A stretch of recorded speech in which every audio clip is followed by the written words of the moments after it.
Graduate teacher MLC ఎన్నికల్లో ఎప్పుడూ లేనంతగా హడావుడి సీరియస్నెస్ ఇప్పుడు కనబడుతోంది. 2 సార్లు తెలంగాణను పాలించిన బీఆర్ఎస్ ఈ ఎన్నికల్లో పోటీకి దూరంగా ఉండి ఎవరికీ మద్దతు కూడా ప్రకటించలేదు. ఆ క్రమంలోనే ఎట్టి పరిస్థితుల్లోనూ ఎమ్మెల్సీ సీటును తిరిగి నిలబెట్టుకోవాలని, కాంగ్రెస్ ఎమ్మెల్సీ స్థానాన్ని కైవసం చేసుకుని తెలంగాణలో పట్టు పెంచుకోవాలని బీజేపీ వ్యూహాలకు పదును పెడుతున్నాయి. ఇప్పుడు ఉత్తర తెలంగాణ గ్రాడ్యుయేట్ స్థానానికి జరుగుతున్న ఎన్నిక కేంద్ర మంత్రి వర్సెస్ రాష్ట్ర మంత్రుల మధ్య పోరుగా మారడం ఉత్కంఠ రేపుతోంది. కరీంనగర్, ఆదిలాబాద్, నిజామాబాద్, మెదక్ జిల్లాల పట్టభద్రుల ఎమ్మెల్సీ స్థానానికి జరుగుతున్న ఎన్నికల్లో బీఆర్ఎస్ పోటీకి దూరంగా ఉంది. కాంగ్రెస్ ప్రభుత్వంపై అప్పుడే వ్యతిరేకత పెరిగిపోయిందని గులాబీ పార్టీ పెద్దలు తెగ ఊదరగొడుతున్నారు.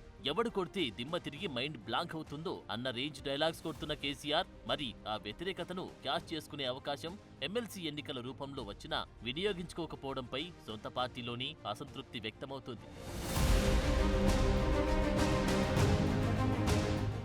ఉత్తర తెలంగాణలో జరుగుతున్న టీచర్ గ్రాడ్యుయేట్ ఎమ్మెల్సీ ఎన్నికల్లో పోటీ చేసి ప్రభుత్వం మీదుంటున్న ప్రజా వ్యతిరేకతను ఎందుకు క్యాష్ చేసుకోలేకపోతున్నారని అడుగుతున్నారు. ఓవైపు పార్టీ మారిన 10 మంది ఎమ్మెల్యేల మీద అనర్హత వేటు పడుతుంది. ఉప ఎన్నికల్లో దుమ్ము దులిపేద్దాం, సిద్ధంగా ఉండండి అని క్యాడర్కి చెబుతున్న గులాబీ అధిష్టానం ఇప్పుడెందుకు కామ్గా ఉందో అర్థం కావడం లేదంటున్నారు రాజకీయ పరిశీలకులు. వస్తాయో రావో తెలియని ఉప ఎన్నికల కోసం సిద్ధంగా ఉండమని, స్విప్ చేసేస్తామని ప్రగల్భాలు పలుకుతున్న అధిష్టానం అందివచ్చిన ఎమ్మెల్సీ ఎన్నికల్ని ఎందుకు చేజార్చుకుంటుందో అర్థం కావడం లేదంటూ గులాబీ వర్గాల్లో చర్చ జరుగుతోంది. మొత్తానికి ఉత్తర తెలంగాణ ఎమ్మెల్సీ స్థానానికి జరుగుతున్న ఎన్నికల్లో బీఆర్ఎస్ చేతులెత్తేయడంతో కాంగ్రెస్, బీజేపీల మధ్య ప్రధాన పోటీ నెలకొంది. అందరికంటే ముందు అంజిరెడ్డిని అభ్యర్థిగా ప్రకటించిన బీజేపీ ప్రచారాన్ని ఉధృతం చేస్తోంది. బీజేపీ అభ్యర్థి గెలుపు బాధ్యతలను ఆ పార్టీ ఎంపీలు ధర్మపురి అరవింద్, రఘునందన్, బండి సంజయ్లు ప్రతిష్టాత్మకంగా తీసుకుని పావులు కదుపుతున్నారు. ముఖ్యంగా కేంద్ర మంత్రిగా ఉన్న కరీంనగర్ ఎంపీ బండి సంజయ్కి ఈ ఎన్నిక ఇజ్జత్ కా సవాల్లా మారింది. మరోవైపు కాంగ్రెస్కు సిట్టింగ్ సీటును కాపాడుకోవడం ప్రెస్టీజియస్ గా తయారైంది. పట్టభద్రుల ఎమ్మెల్సీ టికెట్ కోసం చాలా మంది పోటీ పడినా ఉమ్మడి కరీంనగర్ జిల్లాకు చెందిన నరేందర్ రెడ్డి వైపే కాంగ్రెస్ మొగ్గు చూపింది.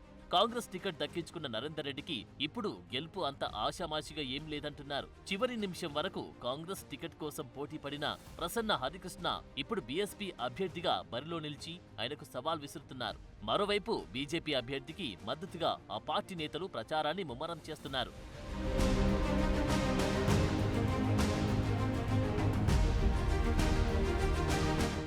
ఆ క్రమంలో కాంగ్రెస్ అభ్యర్థి నరేందర్ రెడ్డి గెలుపు భారం ఉమ్మడి కరీంనగర్ జిల్లాకు చెందిన మంత్రులు శ్రీధర్ బాబు, పొన్నం ప్రభాకర్లపై పడింది. అభ్యర్థి విషయంలో ఉమ్మడి కరీంనగర్ జిల్లాకు చెందిన ఎమ్మెల్యేల మద్దతు కూడగట్టుకోవడంతో పాటు నామినేషన్ల దగ్గర నుండి ప్రచారం వరకు మంత్రులు అన్ని తామై వ్యవహరిస్తున్నారు. నామినేషన్లు దాఖలు చేసిన రోజు పీసీసీ అధ్యక్షుడు మహేష్ గౌడ్, మంత్రులు పొన్నం ప్రభాకర్, శ్రీధర్ బాబులతో పాటు ఇన్ఛార్జ్ మంత్రి ఉత్తమ్ కుమార్ రెడ్డి, ఎమ్మెల్యేలు అందరూ కలిసి తామంతా ఏకతాటిపై ఉన్నామని, గెలిపించే బాధ్యత కూడా తమదే అన్నట్లుగా పెద్ద ఎత్తున ర్యాలీ నిర్వహించారు. అయితే నరేందర్ రెడ్డి అభ్యర్థిత్వాన్ని మొదట్లో కొంతమంది ఎమ్మెల్యేలు వ్యతిరేకించినా జిల్లా మంత్రులిద్దరూ చొరవ తీసుకుని ఆ ఎమ్మెల్యేలను సముదాయించి యాక్టివ్ చేశారు. మంత్రుల సారథ్యంలో నేతలంతా కలిసి పనిచేస్తూ ఉండడంతో కాంగ్రెస్ శ్రేణుల్లో కూడా కొత్త జోష్ కనిపిస్తోంది. 4 ఉమ్మడి జిల్లాలోని 42 నియోజకవర్గాల పరిధిలో ఈ ఎమ్మెల్సీ ఎన్నిక జరగనుంది. ఆయా సెగ్మెంట్లలో ఎక్కువగా కాంగ్రెస్ ఎమ్మెల్యేలే ఉండడంతో నరేందర్ రెడ్డి విజయానికి అందరూ సహకరించేలా ఆ ఇద్దరు మంత్రులు చొరవ తీసుకుని సక్సెస్ అయ్యారని చెప్పొచ్చు.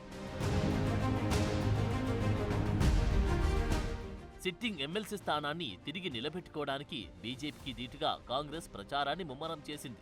42 నియోజకవర్గాల్లోని 3,50,000 పైచిలుకు పట్టభద్రుల ఓటర్లలో ప్రతి ఒక్కరిని కలిసేలా మంత్రులు పార్టీ శ్రేణులను గైడ్ చేస్తున్నారు.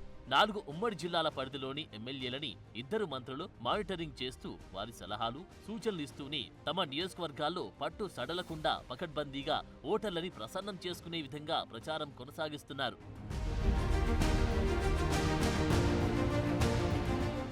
ఈ నెల 27న పోలింగ్ ఉండడంతో ఎట్టి పరిస్థితుల్లోనూ నరేందర్ రెడ్డిని గెలిపించి కాంగ్రెస్ అధిష్టానానికి గిఫ్ట్గా ఇవ్వాలని మంత్రులు, పార్టీ నేతలతో ఎప్పటికప్పుడు సమీక్షా సమావేశాలు నిర్వహిస్తున్నారు. కాంగ్రెస్ పార్టీ అందిస్తున్న సంక్షేమ పథకాలు, చేసిన అభివృద్ధి, యువతకు ఉద్యోగాల కల్పన, ఉద్యోగాల భర్తీ గురించి ప్రచారంలో వివరిస్తూ నరేందర్ రెడ్డికి మొదటి ప్రాధాన్యత ఓటు వేయాలని కాంగ్రెస్ పట్టభద్రుల్ని కోరుతోంది. మొత్తం మీద కేంద్ర మంత్రి కిషన్ రెడ్డి వర్సెస్ రాష్ట్ర మంత్రులు శ్రీధర్ బాబు, పొన్నం ప్రభాకర్ల మధ్య పోరులా మారిన ఈ ఎన్నిక అందరిలో ఆసక్తి రేపుతోంది.